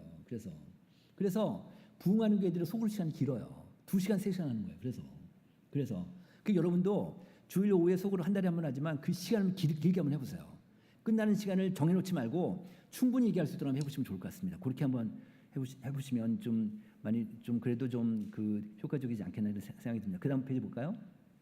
그래서 제가 좀 전에 말씀드린 내용들이고요. 그 다음 시간 보겠습니다. 그 다음에 이건 뭐냐면 그 사람들이 한국 교인들한테 물어본 거예요. 어떤 교회를 다니고 싶으냐? 지금 귀하가 다니는 교회에 상관없이 어떤 교회를 다니고 싶으냐 물어보니까 설교가 있고요. 그다음에 또 하나가 뭐냐면 교인 간의 진정성 있는 관계하고 교제를 원해요. 사람들이. 이거 무슨 뜻일까요? 정말 마음을 터놓고 얘기할 수 있는 사람이 필요한 거예요. 교회 안에서. 그런데 한국인들은 자기 속마음을 세워나갈 염려 없이 마음껏 얘기할 수 있는 사람이 필요하거든요. 그죠? 그런 사람이 필요해요. 그런데 그 교회에서 그걸 해결해 주면 좋겠다. 교회에서. 왜냐하면 신앙적으로 말씀을 태도를 하니까. 자 이제 그런 거 특징이 좀 나올 것 같습니다. 그다음 페이지 볼까요? 이거 뭐냐면 이제 그래도 소그룹에서 그 감동과 은혜를 경험했느냐 물어보니까 그래도 경험한 비율이 90%예요. 이거 뭐예요? 그러니까 그래도 그 안에서 자기 삶을 나누니 근데 이제 감동과 은혜를 경험한 언제 그랬냐 오른쪽 그래프를 보시면 언제 그랬냐면 소그룹 안에서 삶을 나누며 교제할 때가 그때가 이제 감동과 은혜를 경험하는 거예요. 남 얘기할 때 감동과 은혜가 아니고 교회 평가할 때가 아니고 우리 사회 얘기할 때 아니고 자기 얘기를 할 때 그런 것들이 되게 중요하다는 거죠. 그래서 이런 것들 한번 잘 해보시면 좋겠다는 생각이 듭니다. 그다음 페이지 볼까요? 이거 뭐냐면 자 이제 소그룹 하는 사람들하고 안 하는 사람들하고 신앙적인 수준이 얼마나 차이 나나 볼게요. 보세요. 그 위에 빨간색은 소그룹 자주 참여하는 사람들이고 그다음 참여 안 하는 사람들은 맨 아래인데 온라인상에서 설교나 예배 듣는 사람들이 54대 35고요. 기독교 모임 참석하는 사람 53대 16이고 기독교 방송 보는 사람들이 40대 23. 그다음 신앙 나눔 상담 50대 11. 성역 공부 제자 훈련 33대 11. 큐티 나눔 36대 7. 가정 예배 26대 13. 그다음에 기독교 매체 보는 것도 19대 7. 그러니까 모든 신앙 지표가 월등하게 뛰어나요. 소그룹을 하게 되면. 그러니까 여러분들이 정말 내가 영성 생활도 하고 싶다. 나 신앙을 좀 끌어올리고 싶다. 그러면 무조건 소그룹 하셔야 돼요. 그죠? 그 방법밖에 없어요. 그러니까 소그룹 하게 되면 서로 간에 상승을 하고 서로 간에 조언을 해주고 도와주니까 그다음에 기도를 나누잖아요. 근데 또 하나 뭐냐면 소그룹의 동력이 있어요. 소그룹이 정말 잘 되려면 어떤 소그룹이 잘 되냐면 그 안에 기도응답을 받아야 돼요. 기도응답을. 기도 제목을 나눌 거 아니에요. 기도응답이 있는 소그룹이 잘 돼요. 또 하나 뭐냐면 새신자가 들어와야 돼요. 새신자가 없이 매번마다 그냥 그 얼굴이 재미가 없잖아. 그죠? 그러니까 새신자가 들어와야 돼요. 그러려면 소그룹 안에서 새신자를 계속 와야 되는데 서울에 저쪽 강남에 있는 교회인데요. 이 교회는요 한 2,000명 되는 교회인데 전 교인이 거의 대부분이 소그룹을 해요. 그런 교회가 흔치 않은데 이 교회는 소그룹 할 때요. 소그룹 리더가 앉아 있잖아요. 소그룹 앞에 이제 그 소그룹 멤버들이 이제 앉아서 소그룹을 하는데 소그룹 리더 인도자 오른쪽 자리를 비워놔요. 그 누구 자리일까요? 새신자 자리예요. 새신자 자리. 아예 전통적으로 그렇게 놔요. 이 교회는 그러니까 이 멤버들은요. 소그룹원들은 일주일 동안 살면서 이 자리를 누굴 채울까 늘 고민하는 거예요. 그런 교회도 있습니다. 그렇게 해서 한번 잘해보시면 좋겠다는 거고 그 다음 페이지 볼까요? 그래서 이거 뭐냐면 전도하는 거예요. 전도하는 거. 소그룹 하는 사람들하고 안 하는 사람들하고 전도 지난 1년 사이에 그 교회의 사람들을 데려온 비율을 보니까 소그룹 하는 사람들 59%고 소그룹 안 하는 사람들 33%니까 2배 차이 나죠. 어떤 경우는 한 4배 차이가 나요. 그러니까 그만큼 소그룹 하는 사람들이 좀 더 전도 역량이 강하다 이렇게 볼 수 있겠습니다. 그 다음 페이지요. 이거는 제가 아까 말씀드린 대로 소그룹 하는 사람들이 안 하는 사람보다 예배 때 하나님의 임재를 느낀다는 비율이 2배가 높아요. 그런 데이터입니다. 그 다음 보면 이거는 뭐냐면 그 한국 리서치라고 이제 리서치 회사인데요. 일반 조사 회사인데 이 조사 회사에서 어떤 조사를 했냐면 우리나라 국민들한테 세대 차이 인식을 물어봤어요. 세대 차이 인식을 물어보니까 어떻게 물어봤냐면 귀하보다 몇 살 위면 세대 차이를 느낍니까? 물어봤어요. 맨 왼쪽 보세요. 6살이 나왔어요. 6살. 그 다음에 귀하보다 몇 살 아래면 세대 차이를 느낍니까? 물어보니까 또 6살 나왔어요. 그러니까 플러스 마이너스 6살. 거기만 벗어나면 세대 차이를 느낀다는 거예요. 그러니까 대화가 안 된다는 거예요. 대화가. 근데 우리가 지금 한 세대 그럼 몇 년이죠? 30년이죠. 한국인은 12살이에요. 그만큼 빨라요. 우리나라 사람들이. 정말 빨라요. 그러니까 65세 권사님이 소그룹 인도를 하고 있는데 40세 여자 집사님이 소그룹에 들어갔어요. 15살 차이 나잖아요. 그러면 이 40대 여자 집사님은 그러면은 이분은 아마도 아이들 키우는 거 자녀 양육, 자녀 교육 때문에 정말 계속해서 고민스러운 그런 연령대고 그다음에 권사님은 아이들 다 키웠잖아요. 같이 소그룹을 하면요. 권사님이요. 시어머니 역할밖에 못해요. 그러니까 서로 삶을 나누지 못하는 거죠.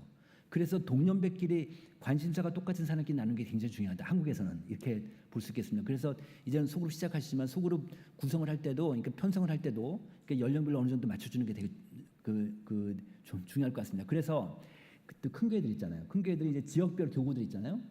지역별 교구를 없앤 교회들이 많아요. 지금 연령별 교구를 만들어요. 그래서 유초등부 부모교구, 중고등부 부모교구, 30대 교구, 40대 교구, 50대 교구, 노인들은 노인들 교구 이런 식으로 해서 그 교구별로 소그룹을 하는 거예요. 그렇게 하고 있습니다. 네, 그 다음 페이지 볼까요? 그래서 이걸 보면 지금 소그룹 하는 사람들한테 물어본 거예요. 소그룹 편성을 몇 살 간격으로 했으면 좋겠냐 물어봤더니 세상에 무려 5살 안으로 해서 하는 사람이 절반이 나왔어요. 그 정도로 10살 안에서 또 절반 나오니까 아무리 해도 10살 정도는 그 안에서 움직여야지만 서로 얘기를 할 수 있다 이렇게 볼 수 있겠습니다. 그 다음 페이지요. 네, 그 다음 이건 뭐냐면 그래서 이제 아까 제가 말씀드린 대로 비밀 보장이 되게 중요하고 그 다음 이념적인 얘기 하지 말고 타교인에 대한 비난 자제하고 교회에 대한 부정적인 얘기 하지 말자. 이런 것들이 이제 하나의 주의점이다 볼 수 있겠고. 그다음 페이지 볼까요? 이건 뭐냐면 이건 제가 이제 이거는 인도자들 소그룹 인도자들 다 여기 계실 텐데 소그룹 리더분들한테 제가 말씀드리는 거예요. 이거 뭐냐면 소그룹 하는 사람들 한국의 소그룹 구성원들 소그룹원들한테 물어봤어요. 소그룹 기아가 속해 있는 소그룹 리더에 대해서 가장 중요한 자질이 뭐냐 물어봤어요. 그랬더니 오른쪽 빨간색 보세요. 말씀을 가르치는 능력, 기도하는 능력은 별로 중요하지 않아요. 그러니까 소그룹 리더는 영성은 별로 중요하지 않아요. 뭐가 중요하냐면 첫 번째 볼까요? 구성원들의 마음을 열 수 있는 환경을 조성하는 능력. 누가 마음을 안 열면 리더가 먼저 자기를 오픈하고 자기 마음을 열고 그래서 분위기를 다 자기에게 할 수 있도록 분위기를 만드는 능력. 그거예요. 두 번째 뭐냐면 모임을 항상 긍정적으로 이끄는 능력. 누가 부정적인 얘기하면 커튼시키고 지혜롭게 커튼시키고 그다음에 잘 얘기하고 그다음에 저기 부정적인 얘기 긍정적인 얘기를 바꾸고 모임 전체를 긍정적인 분위기로 바꾸는 그런 능력. 그다음에 세 번째 소외된 자 없이 골고루 이야기 나눌 수 있게 조정하는 능력. 이게 무슨 뜻이냐면 이 소그룹 하시다 보면 항상 모든 그룹마다 빅마우스들이 있어요. 빅마우스. 그러니까 혼자 얘기 다 하는 사람이 있어요.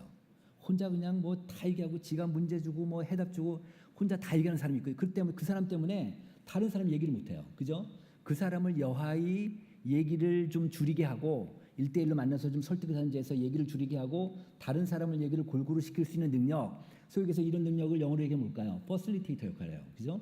이 퍼실리테이터 역할을 잘 교육받는 게 되게 중요해요. 그러니까 이 소그룹 리더들은요. 영성도 중요하지만 이런 퍼실리테이터 소위 얘기해서 리더십이에요. 이 리더십 교육이 되게 중요하고 소그룹 리더들 교육할 때마다 리더십 교육이 되게 중요하다. 이렇게 볼 수 있겠습니다. 그런 것들이 하나 중요한 포인트가 나옵니다. 그다음 페이지 볼까요? 그다음 이건 또 이제 연령별로 보면 이 상공사공들은요. 제 아들이 하나 있는데 제 아들 결혼시켰는데 우리 아들도 보면 얘는 지 아이가 하나 있는데 늘 이렇게 주말마다 지네 가족끼리 이렇게 지 부인하고 애하고 이렇게 놀러 다녀요. 이렇게 늘 같이 다녀요. 뭐 그러니까 남자 따로 여자 따로가 아니에요. 예를 들어서 뭐 남편 친구 결혼식에도 같이 가고 또 부인 친구 결혼식에도 같이 가고 막 그래요. 그러니까 요즘 젊은 사람들이 가족 단위로 움직이더라고. 요걸 교회에서 활용할 필요가 있겠다. 요걸 이용할 필요가 있겠다. 그러니까 상군사원들은 그들끼리 묶어놓고 그들끼리 소그룹하게 해야 돼요. 가족 단위로. 이게 되게 중요하다는 거고. 그런데 이 5060은 좀 달라요. 5060은요. 저 오른쪽 그래프 한번 보세요. 이게 배우자 만족도예요. 배우자 만족도인데 이게 50대, 20대, 30대는 높은데 뚝뚝 떨어지다가 50대, 60대는 별로 좋아하지가 않아 서로. 이게 그러니까 50%밖에 특히 남자들보다 이 부인들이 남편을 만족하는 비율이 확 떨어져요. 뚝 떨어져. 그러니까 이상하게 부인들이 남편을 싫어하는 경우가 많아요. 같이 교회를 다녀도 그러거든요. 그러니까 이 가족끼리 부부끼리 50대, 60대를 같이 소그룹을 묶어놓으면 서로 싸워요. 서로 집에 가서 싸우고 막 그래요. 그래서 이 5060들은 이 부부끼리 묶어놓으면 싸우니까 안 돼요. 그래서 그래가지고 그래서 나눠야 돼요. 남자 따로 여자 따로 이렇게 하시는 게 좋습니다. 그렇게 좀 할 수 있겠고 그다음에 노인분들은 특히 이제 70대 넘은 분들은요. 소그룹을 되게 원하시는데도 잘 안 되세요. 그러니까 삶을 나누는 게 너무 오랫동안 사셨고 또 교인들 뭐 몇십 년 동안 같이 신앙생활하니까 우리에겐 또 100년 됐잖아요. 그러니까 너무 잘 아니까 서로 얘기하기도 그래요. 그러니까 자기 얘기로 깊이 있게 잘 못하고 와서 이 70대 노인들은 소그룹도 하지만 또 취향 소그룹 같은 거 하시면 좋아요. 취향 소그룹. 서로 취미 같은 거 있잖아요. 뭐 영화를 본다든지 뭐 그다음에 등산을 한다든지 뭐 여러 가지 있잖아요. 그 중에 하나가 뭐냐면 요즘은 그 이제 노인들 그 은퇴자 노인들 소그룹에서 가장 인기 있는 아이템이 뭐냐면 그 키오스크예요. 키오스크 반을 만들면 노인들 되게 좋아하세요. 교회에서 키오스크 반을 만들면 교회 와서 서로 기도 한번 하고 이제 말씀 한 구절 읽고 그다음에 무조건 교회 밖으로 나가요. 그래서 식당으로 가요. 식당이나 카페로 가요. 그리고 다 개인적으로 하나씩 다 눌러보시는 거예요. 다. 이런 걸 되게 재밌어하세요. 이렇게 하면서 하여튼 이런 식으로 이제 노인들 그런 식으로 해서 교회가 좀 활성화됐으면 좋겠다. 이렇게 좀 하시면 좋을 것 같아요. 그다음 페이지 볼까요? 그다음에 이거는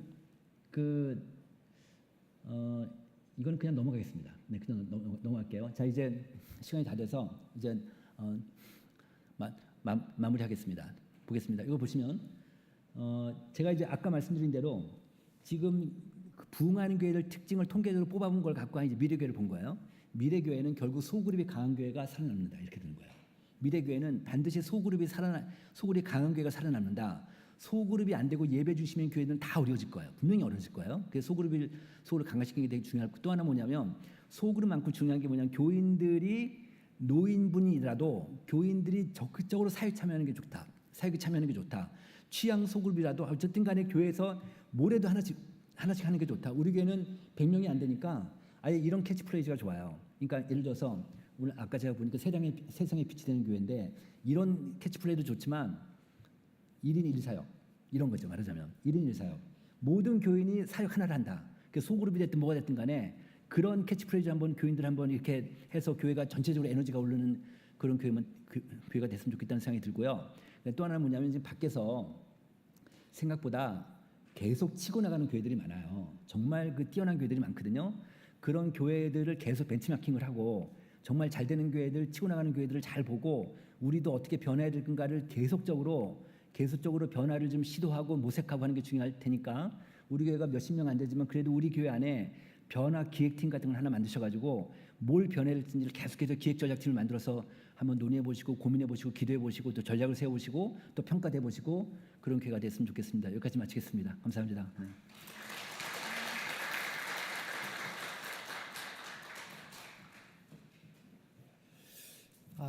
우리 귀한 말씀 전해주셨는데요. 저희가 100주년을 맞이해서 다음 선교 100년을 준비하는데 무엇이 필요한지 우리가 소그룹들을 더 활성화시켜야 되겠다고 하는 부분들 변화를 위해서 준비해야 되겠다는 말씀을 전해주셨는데요.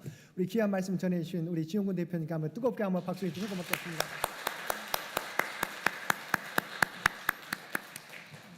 우리 다 함께 일어서셔서 우리 찬송 222장 4절 부르시겠습니다.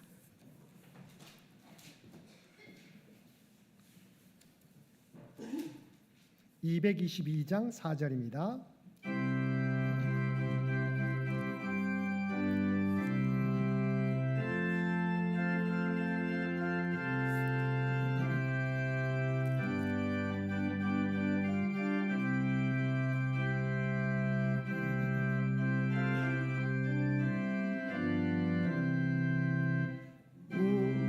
우리 다시 만날 때까지 하나님이 함께 계셔 사망 권세 이기도록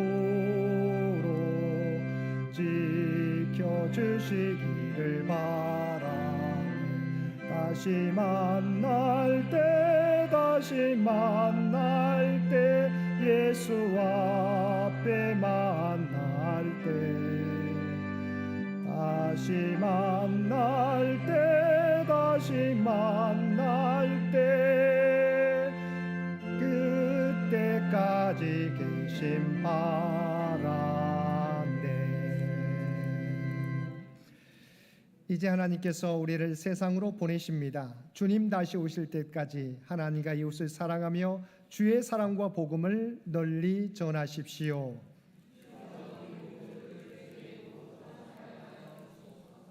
아멘.